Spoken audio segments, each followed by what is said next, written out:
আমাদের সমাজে এমন কিছু মানুষ আছে যারা সব সময় অহংকার নিয়ে পোস্ট করে, অহংকার সম্পর্কে পোস্ট করে, অহংকার নিয়ে যে কোনো পোস্ট করে। সব সময় অহংকার সম্পর্কে সবাইকে বলে এরকম করলে অহংকার, ওরকম করলে অহংকার। ওই ধরনের মানুষগুলাই সর্ব অবস্থায় সব সময় হাজারো অহংকারে ডুবে আছে, হাজারো অহংকারে ডুবে আছে। সে জানে না কত রকমের অহংকার সে করতেছে, কিন্তু সে সারাদিন পোস্ট করে, সারাদিন মানুষের কাছে বলে বেলায় এরকম করলে অহংকার, ওইরকম করলে অহংকার। কিন্তু তার কোনো খবর নাই, তার নিজের খবর নাই সে যে অহংকারের ভিতরে ডুবে আছে।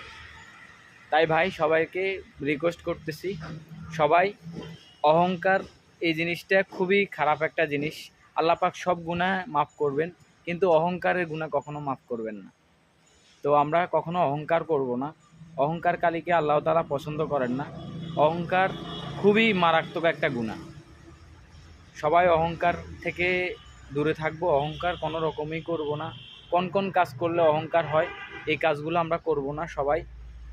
আর অহংকার থেকে আমরা আল্লাহর কাছে মুক্তি চাবো এবং আল্লাহর কাছে সবসময় দোয়া কান্নাকাটি করে যে অহংকারগুলো করছি ওগুলা থেকে ফিরে আসবো এবং সবসময় আল্লাহর কাছে দোয়া কান্নাকাটি করব। সবার জন্য শুভকামনা রইল। সবাই ভালো থাকবেন, সুস্থ থাকবেন। আসসালামু আলাইকুম ওয়া রাহমাতুল্লাহ।